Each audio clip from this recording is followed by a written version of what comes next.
10월 24일 청년부 설교를 전하도록 하겠습니다. 오늘 볼 말씀은 에베소서 2장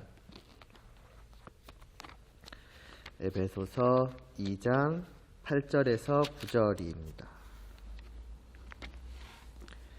에베소서 2장 8절에서 9절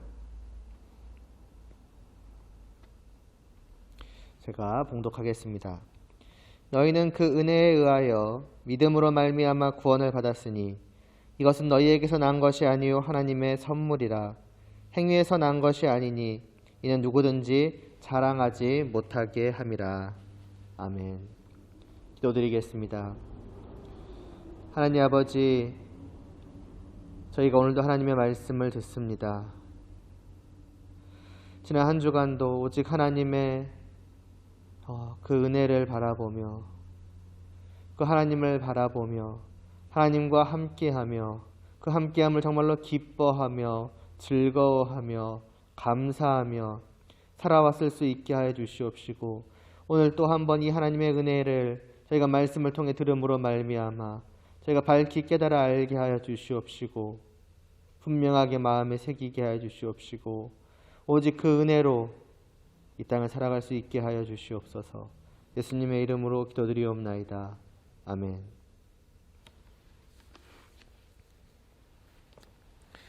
하나님께서는 죽은 우리를 다시 살리시고 또 하늘에 올리셔서 그곳에 앉히시는 그 놀라운 역사를 베풀어 주셨습니다.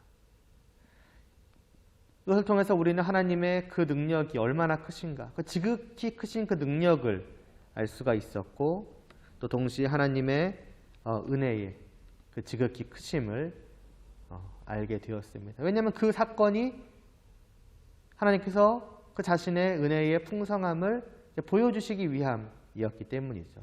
그러니까 볼 수밖에 없는, 혹은 보게 되는 그러한 것이었습니다. 마치 눈으로 보는 것처럼, 눈앞에서 그것을 생생하게 마주하는 것처럼 우리는 우리에게 일어난, 또 우리들에게 일어난 그 역사, 그 변화를 통해서 우리는 느낄 수밖에 없게 되는 것입니다. 그게 하나님의 마지막 그 구원의 역사를 베푸신 목적인 것이지요.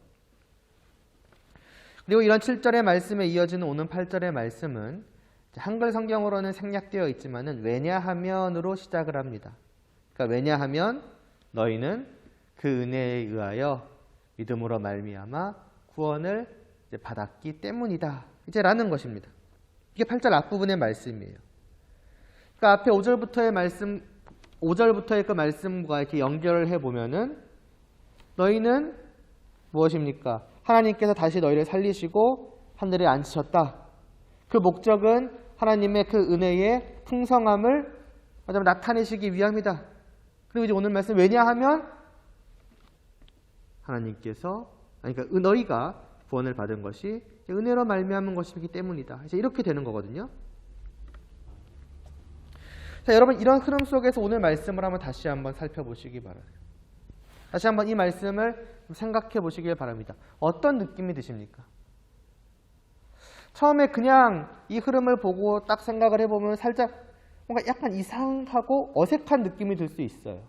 왜냐하면은 이 굳이 8절이 왜냐하면이라는 말로 다시 설명이 필요할까 싶은 거예요. 이미 7절에서 하나님의 은혜의 그 풍성함을 나타내 보이시기 위함이라고 말씀하지 않았습니까? 그러니까 우리의 구원이 이미 하나님의 은혜라는 것이 이미 전제되어 있는 거예요. 7절에서 전제해 놓은 거죠. 그리고 5절에서는 아예 대놓고 말하기도 했고요. 물론 중간에 설명으로 이렇게 집어넣은 거긴 하지만은 사도 바울이, 그러나 분명히 말합니다. 은혜로 구원을 받은 것이라고. 이미 앞에서 말을 했어요. 이 역사는 하나님이 은혜로 하신 것이다. 그러면서 다시 한번 말하는 거예요. 왜냐하면 하나님께서 은혜로 베푸셨기 때문이다. 이렇게. 살짝 어색하죠. 굳이 이렇게 왜냐하면이라고 다시 한번 말할 필요가 있는가? 물론 그냥 강조하는 차원에서 반복한다고 하면 굳이 왜냐하면이라는 말을 쓸 필요는 없었을 것 같은데 이런 생각이 들기 마련이에요. 그러나 생각을 바꿔서 반대로 이러함에도 불구하고 사도 바울이 굳이 여기서 왜냐하면 너희는 은혜로 구원을 받은 것이다. 너희는 은혜로 구원을 받았기 때문이다 라고 말씀을 했다고 생각을 해보시길 바랍니다. 이미 7절에서 말했음에도, 전제했음에도 불구하고, 또 그 앞에 5절에서는 아예 대놓고 말하기도 했음에도, 그럼에도 불구하고 다시 한번 너희는 은혜로 구원을 받은 것이기 때문이다. 왜 이런 말을 했을까? 그럼에도 불구하고 했다면 어떤 이유에서였을까? 어떤 바울의 뜻이 있는 걸까? 우리는 생각을 해볼 필요가 있습니다. 무엇일까요? 간단합니다. 정말로 이것이 은혜라고 하는 사실을 정말로 알기를 원하는 거예요. 이것이 은혜라고 하는 것, 우리가 받은 그 구원이 하나님의 은혜라는 것이 확실히 내 마음속에 새겨지기를 바라는 거예요. 은혜이다. 나의 구원은 은혜이다. 그것만이, 그러니까 은혜만이다. 이게 분명하게 새겨지기를 바라는 것이고, 여기에 어떤 다른 여지를 주지 않기를 원하는 거예요. 다른 여지를 싹 없애는 거예요. 나의 구원은 오직 은혜다. 하나님이 내게 은혜를 베푸셨기 때문에 우리가 구원을 받은 것이다. 은혜 외에는 아무것도 없다. 이것이 새겨지길 바라는 거예요. 이 8절부터의 말씀은, 8절부터 10절까지 이어지는 말씀은 어떻게 보면 1절부터 7절까지 이어져 왔던 그 말씀의 어떤 대단원입니다. 마무리와 같다고 할 수 있어요. 지금까지 이어왔던 그 말씀을 통해서 결국 사도 바울은 지금까지 그 말씀을 이렇게 요약하고 정리하는 겁니다. 이 모든 것이 무엇을 의미하는가? 무엇을 보여주는 것인가? 이러한 역사를 통해서, 이러한 사건을 통해서 우리는 어디에 도달해야 되느냐? 그래, 바로 은혜이다. 은혜에 도달해야 한다.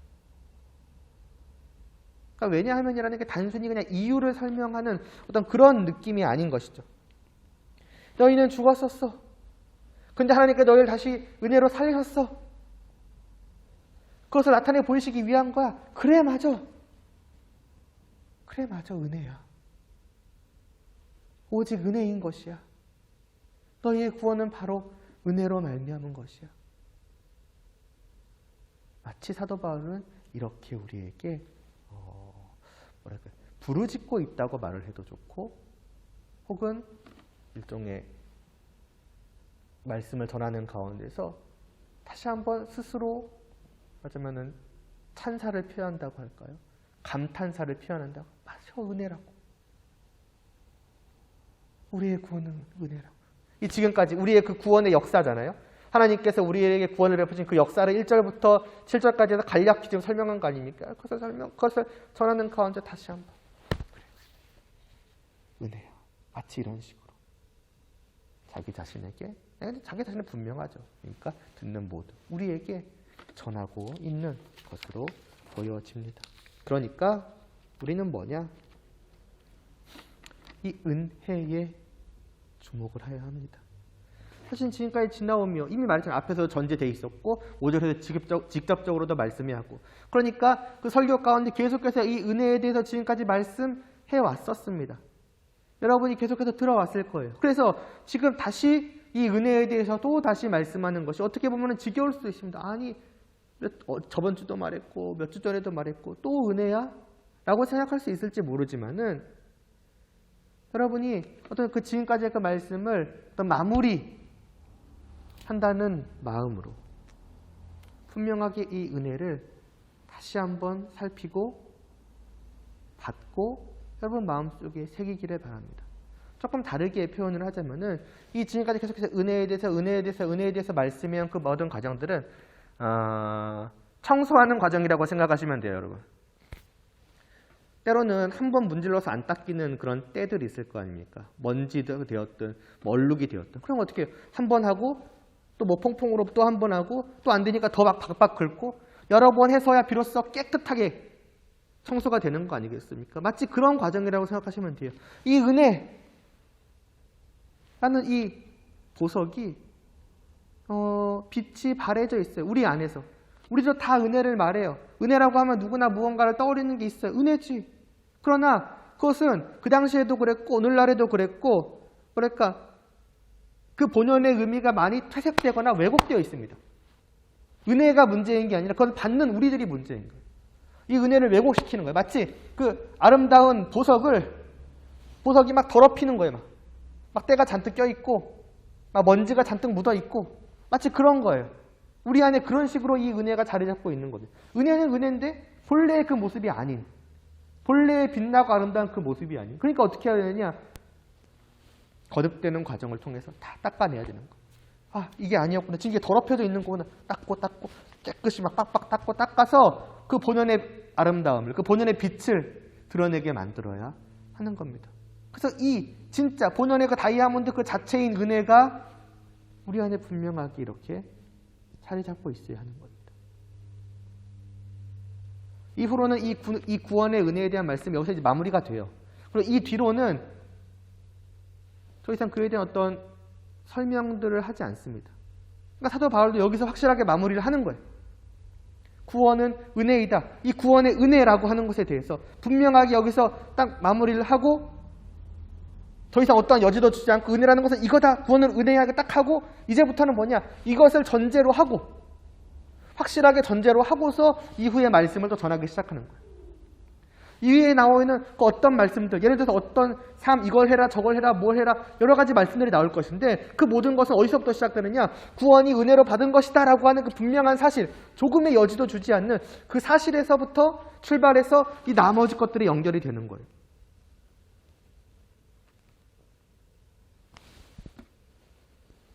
그러므로 여기서 우리는 확실히 하고 넘어가야 됩니다.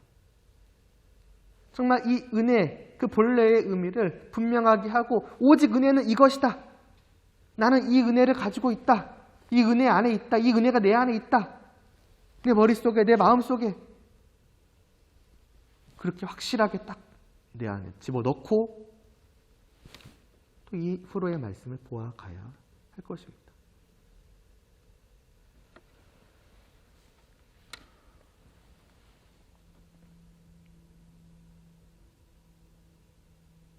그래서 이제 이 은혜의 의미를 사도 바울이 마지막으로 다시 한번 분명하게 우리에게 선언합니다. 뭐라고 말씀합니까? 이어서 이것은 너희에게서 난 것이 아니요 하나님의 선물이라고 해요. 믿음으로 말미암은 구원, 나의 믿음도 나의 구원도 내게서 나온 것이 하나도 없다는 거예요. 내가 무엇을 했기 때문에 얻게 된 것이 하나도 없다는 거예요. 다르게 말하면은 나의 공로, 어떤 나의 자격, 아니면 나의 지분, 내가 받은 구원에 대해서 내 지분이 몇 프로 정도 있을 거야. 하나도 없다는 거. 그걸 말하는 거예요.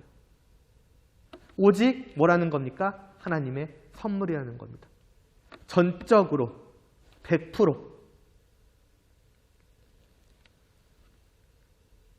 오늘날 선물이라고 하면은 뭔가 정말 아무 이유 없는 선물을 찾아보기는 조금은 힘들지 않을까 싶습니다.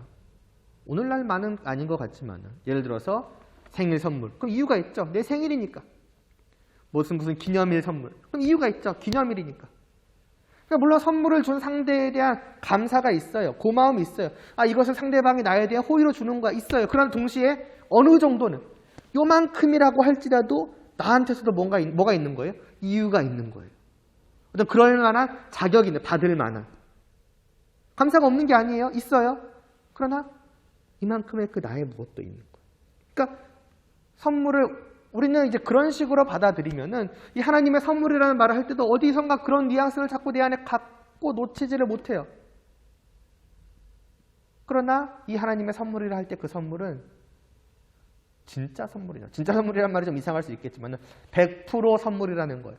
내 요만큼의 무엇도 없는, 참 나는 순전히 영이요 전적으로 100% 하나님의 호의, 하나님의 나를 향한 이유 없는 사랑, 내게 베푸실 이유가 없는, 그럼에도 불구하고 나를 향해 갖고 계시는 그 사랑만으로 주어지는 선물입니다.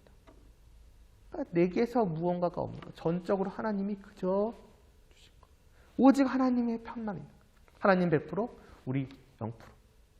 그게 하나님의 선물이라는 그 의미이며 그것이 바로 은혜라고 하는 거예요.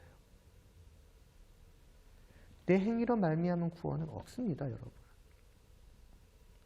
100% 내 행위는 말할 것도 없거니와 1%건 0%건 0.0001%건 내가 무엇을 했기 때문에 내가 어떠했기 때문에 하나님께서 나를 택하시고 나를 구원하셨다. 나는 그럴만한 사람이었다라고 하는 것은 없습니다.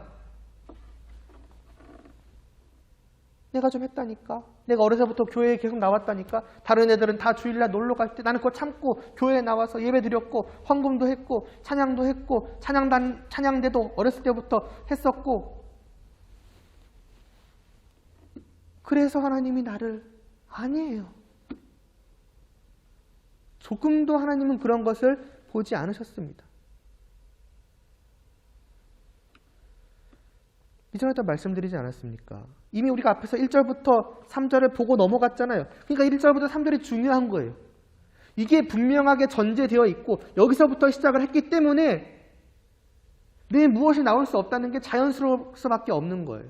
그러니까 1절부터 3절을 여러분 잊으시면 안 돼요. 우리는 본래 어떤 자였다? 죽었던 자였더라고. 죄와 허물로 죽었었다. 왜 바울이 이 사실을 분명히 짚고 넘어가는 겁니까? 이게 전제가 되어 있으니 자연스럽게 은혜가 은혜일 수밖에 없는 거예요. 이 은혜에서 내 목, 내 지분, 내 공로를 조금이라도 찾을 수가 없는 거예요. 은혜란 건 그런 거예요, 여러분. 여러분의 본래의 상태를 생각하시고 하나님 앞에 한번 서보세요. 과연 내가 무언가를 말할 수가 있는가? 없다는 거죠.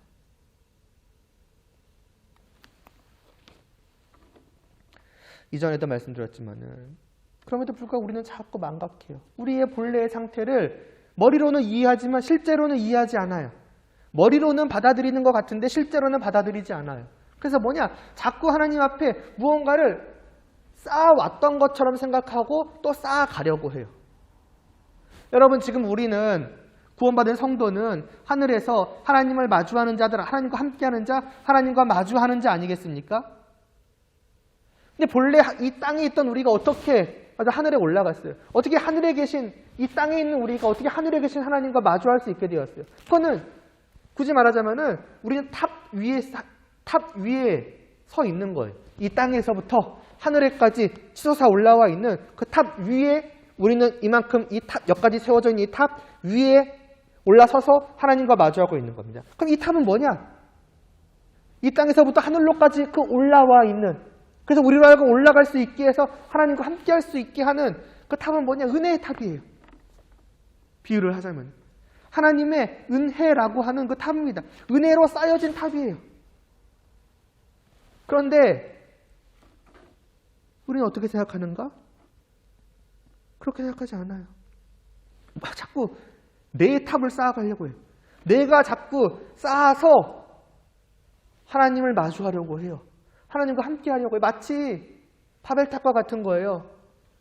우리의 힘으로 우리를 위해서 탑을 쌓아서 저 하늘에까지 다 보자. 말하자면 하나님에게로까지 높아져 가자. 우리가 하나님과 같이 되자. 물론 그들은 불손한 마음으로 했다는 것과 우리는 그래도 좋은 마음이죠. 어떤 하나님과 맞먹자 이런 얘기가 아니라 하나님과 함께 하자는 마인드니까. 근데 똑같아요. 다를 게 없어요. 본질은 내가 내 탑을 쌓아가려고 한다는 거예요. 내 무언가를 자꾸 하나하나 쌓아가려고 하는 거예요. 물론 그 제일 아래에는 우리가 그래도 성도라면은 은혜라는 것을 깔죠. 마치 은혜라고 하는 그 튼튼한 기초, 그건 인정해요. 아, 이건 하나님이 깔아주셨다. 그러나 그 위에 내가 쌓아가는 거예요. 그건 뭐냐? 이 은혜도 은혜가 아닌 거예요. 나는 이것을 은혜라고 부르지만은 하나님은 그것을 은혜라고 부르지 않으실 거예요. 내가 너에게 베푼 은혜, 내가 너에게 베푼 선물은 그런 것이 아니다. 겨우 그런 것, 겨우 기초? 이게 아니다. 나는 전부의 그 탑을 쌓아서 너희를 그 위에 올려 세웠다. 근데 너희는 똑같은 은혜를 말하면서 그렇게 생각하지 않는구나. 은혜는 그저 제일 밑바닥에 깔린 정도로 생각하고 그 위에 자꾸 너희들의 탑을 쌓아가려고 하는구나. 어떻게 하시겠습니까? 하나님께서는 바벨탑처럼 그 우리가 쌓아 올린 혹은 쌓아 올리고 있는 그 탑을 흩어버리실 겁니다. 아니 사실 하나님께서 흩으실 것도 없어요. 쌓여진 게 없으니까요. 나는 쌓아가고 있다고 착각할지 모르지만은 실제로는 아무것도 쌓여있지 않은 거예요. 그래서 나는 그 위에 서서 조금씩 하나님께 가까워져 있고 마침내 하나님과 마주하게 될 만큼 가까워졌다고 생각을 하지만 실상은 나는 여전히 이 땅 아래에 있는 거예요. 하나님과 마주하고 있는 게 아니에요. 나는 마주하고 있다고 착각하지만 하나님은 그런 나를 바라보고 계시지 않으시는 겁니다, 여러분.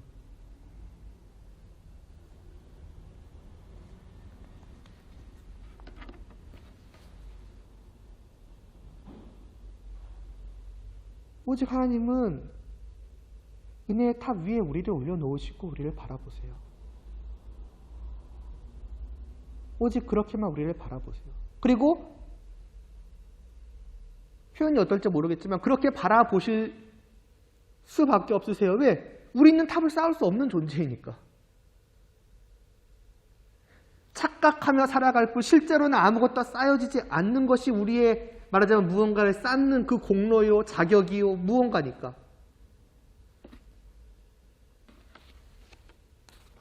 여러분, 아니 여러분이 아직도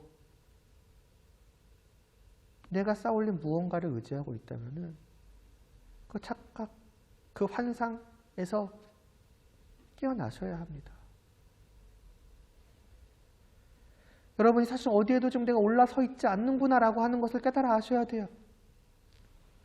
내가 쌓아올린 헌금, 내가 쌓아올린 그 예배 잘 참석한 거, 지금은 아닐지 모르지만 새벽 예배 꾸준히 나오고 수요 예배도 나오고 금요기도에도 나오고 다 남들은 안 나오는데 10년, 20년, 30년 내 인생 전체에 걸쳐서 나는 그렇게 해왔다.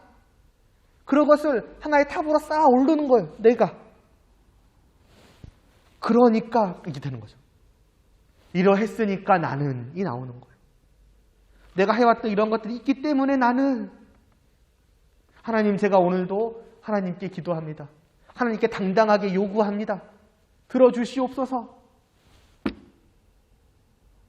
탑이 근거가 되는 거예요. 내가 쌓은 그것들이.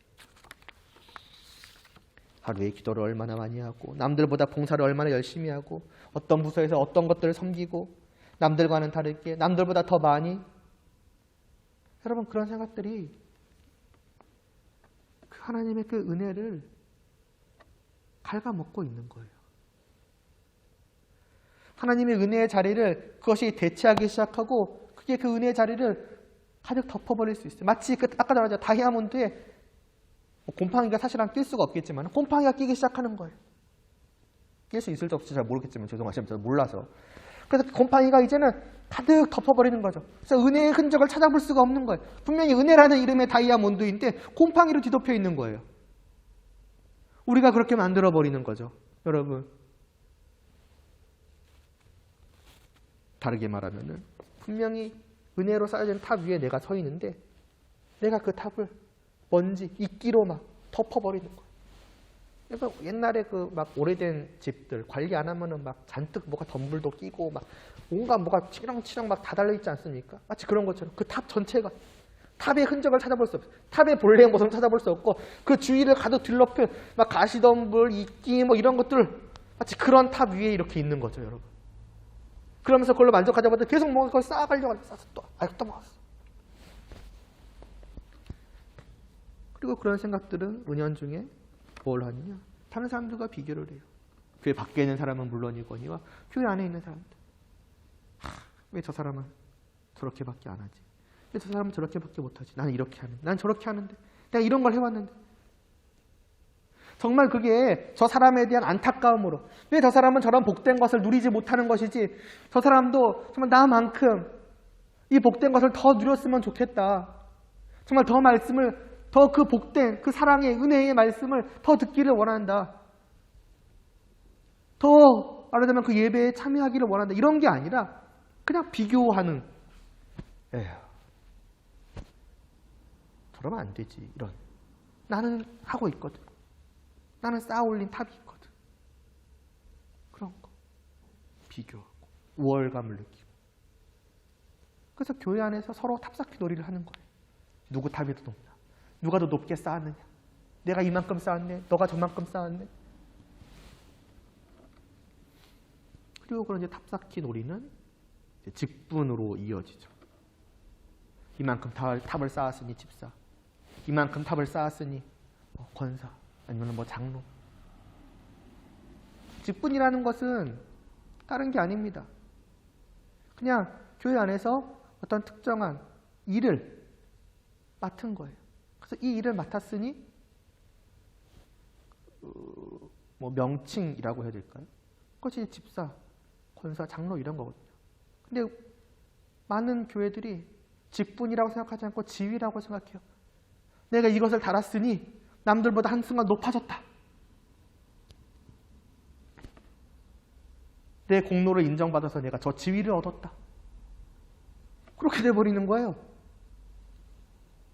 그래서 성도라고 불리는 건가? 평신도라고 불리는 것들이 뭔가 자존심 상하게 여기는데 내가 집사인데 나를 감히 성도라고 불러? 다 성도예요. 다 성도인데 성도 중에서 어떤 특별한 일을 맡았으니까 성도 누구누구가 그 일을 하십니다. 그래서 그냥 그 집사입니다 라고 말을 하는 거죠. 근데 아니라는 거예요. 성도 혹은 평신도가 있고 그 위에 집사가 있고 그 위에 뭐가 있고 그 위에 뭐가 있고. 탑쌓기 놀이의 결과물들입니다. 물론 모두가 그런 게 아니겠고 정말 본래의 의미를 생각하는 분도 있겠지만 그런 식으로 오해해버려 그런 식으로 물들여버린다는 거예요.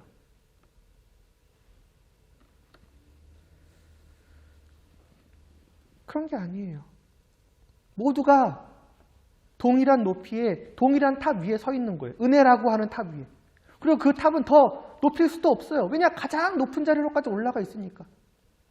높이로 따지면 가장 높은 곳이에요. 더 올라갈 수 없는 극치예요. 어디에? 하늘이잖아요. 어디로 올라가겠어요, 거기서.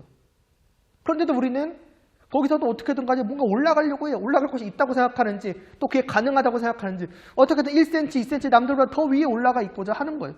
그래서 내려다보기를 원해요. 그럴 수 없는 거예요. 올라갈 곳도 없거니와 올라갈 무언가를 쌓을 수도 없어요. 계속 말씀드리지만. 그래서 사울도 말씀한 거잖아요. 행위에서 난 것이 아니니. 9절이요. 행위에서 난 것이 아니니 그 다음에 뭐라고 말씀합니까? 이는 누구든지 자랑하지 못하게 함이라. 자랑할 것이 없다는 것입니다. 내세울 것이 없다는 거예요. 순전히 내게서 나온 것이 아무것도 없다는 겁니다. 내가 쌓은 것이 아무것도 없다는 거예요. 그저 다 하나님이 마련해 주시고 하나님이 쌓아 올리신 동일한 탑이에요.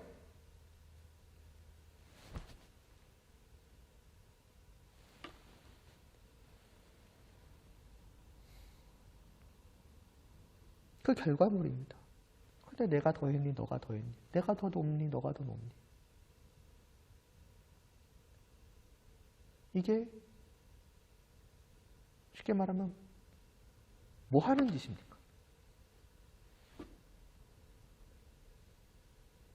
그때 우리는 계속 그러는 거예요. 안 그러지를 못하는 거예요. 왜요? 이 세상에서 보고 듣고 배우고 경험한 것이 그거니까요. 남들보다 높이 올라가야 된다. 남들보다 한 걸음 더 올라가야 된다. 남들보다 뒤처지면 안 된다. 남들 아래에 있으면 안 된다. 그거는 실패한 거야. 잘못된 거야. 세상 논리죠. 우리는 이미 하늘에 속하여서 하늘의 논리로, 하늘의 사상으로, 하늘나라에 말하자면 방식으로 살아가야 하는 사람인 것인데 여전히 이 세상 그 모습 그대로 바꾸지 않으려고 하는 거예요. 이 세상에서 가졌던 그 사고방식, 사상, 생각을 그대로 가지고 살려는 거예요. 그리고 그것을 교회 안에, 그리고 그 생각으로 교회를 바꾸어 놓으려는 거예요. 그러니까 교회에 맞추어서, 하늘나라에 맞추어서 내가 변해야 되는데 나에게 맞추어서 하나님의 나라를 바꿔버리려고 하는 거예요.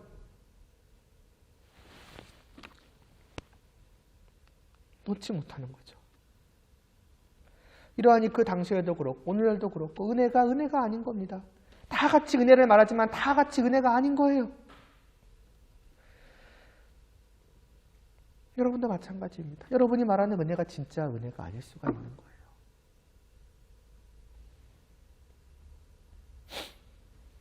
여러분, 은혜란 오직 은혜입니다. 내 행위에서 난 것이 조금도 없는, 내가 쌓은 그 무언가가 조금도 없는 오직 순도 100% 하나님의 것. 그것만이 은혜이고 그것 외에 다른 무언가, 순도 99%, 순도 98%, 순도 99.9%니까 야, 이 정도면 진짜 굉장한 거 아니냐? 아니, 그거 자체는 0이랑 똑같아요.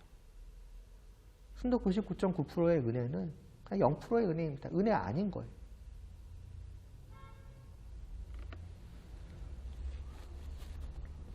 그러니까 여러분, 이전에도 말씀드리고 지금 다시 말씀드리지만은 진짜 무너뜨리셔야 돼요.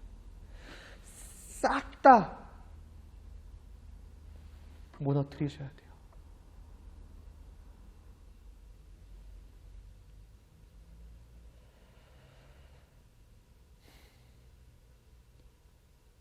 하나님께서 우리를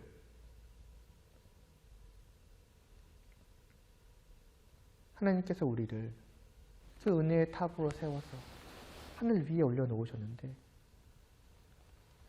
우리는 거기서 뛰어내려가지고 아니야 하고 내가 다시 내 탑을 땅에서부터 쌓아가지고 하늘로 올라가려고 합니다. 얼마나 우스운 행동입니까? 얼마나 말도 안 되는 일이에요. 지금 이 순간도 우리는 그러고 있는지 몰라요. 지금 이 순간도. 예배에 참여하는 이 순간도.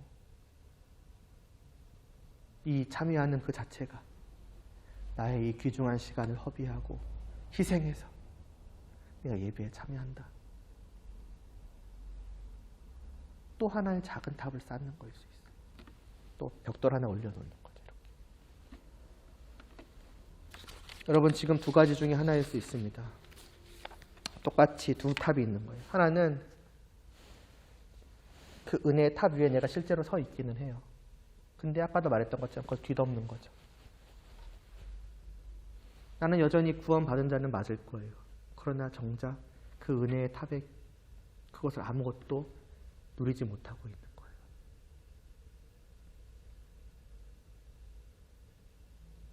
또 한 가지는 아예 진짜 이 은혜의 탑이 아예 아니라 그냥 내가 쌓아 올린 탑 위에 서 있을 수도 있어요. 무엇을 의미합니까? 구원받은 자가 아닐 수 있다는 거예요. 그런데 나는 구원받았다고 생각하는 거예요. 왜? 내가 쌓아 올렸다고 생각하는 그 탑 위에 내가 좀 있으니까. 내가 지난 세월 동안 해온 게 있으니까. 내가 쌓아왔던 것들이 있으니까. 그걸 가지고서 나는 구원받은 자가 확실해 라고 생각할 수 있는 거예요. 마지막 날에 갔을 때 어떻게 되겠습니까? 없는 거예요. 그것은 탑이 아니었다는 깨달은들 어떻게 되겠습니까? 늦은 겁니다. 그러므로 여러분 어느 쪽에 속해 있든 여러분이 하셔야 할 것은 분명합니다. 내가 정말 구원의 그 은혜의 탑 위에 사실은 서 있는 거라면 여러분 이제 벗겨내셔야 돼요.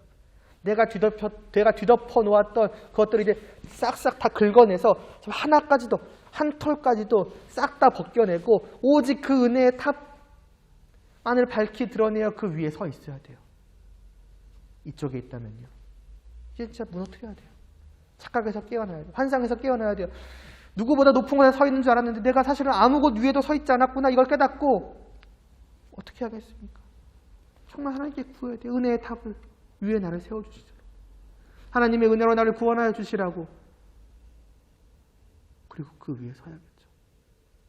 그것만이 우리의 살 길 아니겠습니까? 무너뜨리지 않으면 구할 수 없습니다.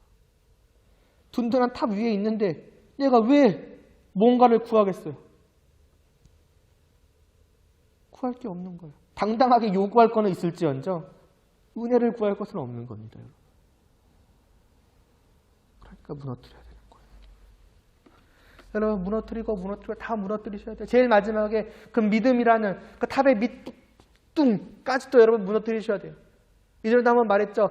그런 것들을 우리가 마침내 허물다 보면은 가장 마지막에 포기하지 못하는 거 있다고. 그래도 믿음이라도 이 믿음만큼은 내가 한 거 아니냐고. 왜 그 지경에 와서도까지도 아직까지도 그걸 마치 못 놓고 있는지 모르겠는데 사람이란 게 그래요. 정말 0이 되는 것을 싫어합니다. 조금이라도 뭔가를 찾기를 원해요. 그래서 마지막에 이거는 안 된다고.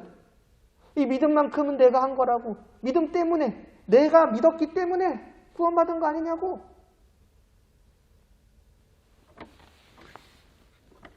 그러나 사도 바울이 말하잖아요. 아까 8절에서 그 은혜에 의하여, 은혜에 의하여 믿음으로 말미암아 구원을 받았다고. 믿음도 누구라는 거예요? 믿음도 뭐라는 거예요? 은혜로 말미암은 것이라고요. 그래서 믿음도 뭐라는 거예요? 너희에게서 난 것이 아니라 하나님의 선물이라고요. 그것까지도 다예요.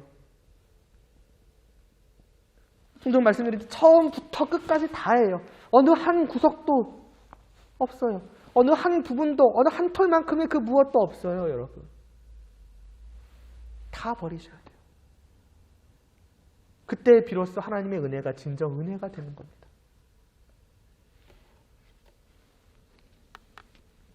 이것을 인정할 수 있게 되기를 바랍니다. 얼핏 보기에 그것은 고통스러워 보여요. 내가 이렇게나 많이 해왔는데. 말하자면 내 삶이 무너지는 것 같고, 내가 말하자면 자긍심 같은 것이 무너져 내리는 것 같아요. 어떻게 보면 내 전부가 무너져 내리는 것 같은, 내 인생이 부정되는 그런 느낌을 받을 수도 있어요. 그러나 일견 고통스러워 보이는 그것이 사실은 곧 가장 큰 복됨으로 바뀌게 됩니다. 가장 큰 기쁨으로 바뀌어요. 왜요?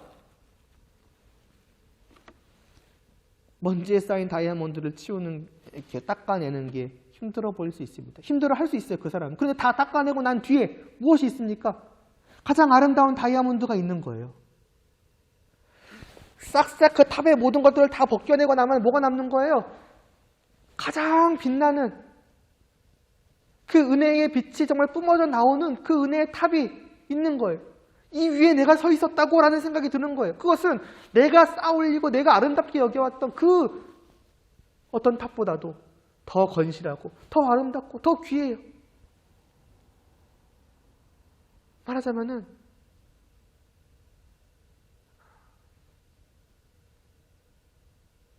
낡은 집을 버리고 나니 뭐가 생기는 거예요? 알지?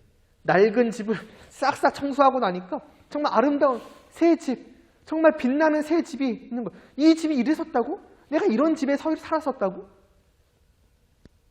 잠시 그 벗겨내는 것은 힘들지 모르지만 결국 더 큰 기쁨으로, 비교할 수 없는 기쁨으로 찾아오는 거 아니겠습니까? 그런 거예요. 이제는 그 빛나고 빛나는 하나님의 은혜의 탑 위에 내가 서 있다는 걸 알게 되는 순간 무너져 내린 것만 같았던 내 지난날의 인생이 아무것도 아니게 되는 거예요. 비할 수 없는 것이 내가 여기 있는데. 오히려 무너져 내린 게 아니라 더 확실한 것이 온전히 내 안에 세워져 가는 것이죠.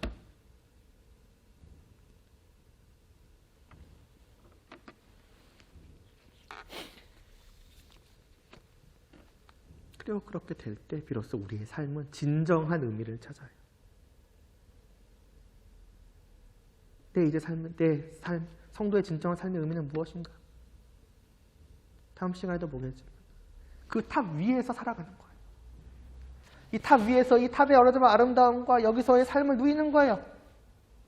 그게 성도의 삶이라는 겁니다. 그런데 우리는 탑을 쌓기 위해 살아가고 있는 거예요. 분명히 다른 삶이죠. 아니 우리의 삶이라고 하는 것에 성도의 삶의 그 의미라고 하는 것은 이 아름다움을 누리는 것인데 우리는 똑같은 삶을 살면서도 그냥 탑 쌓기 위해 힘들게 노력하는 삶을 살고 있는 거예요. 심지어는 그건 아무런 의미가 없는 것이기까지 한데 이것이 치워지고 나면은 이게 생기는 거예요. 이러한 삶으로 이어지게 되는 겁니다.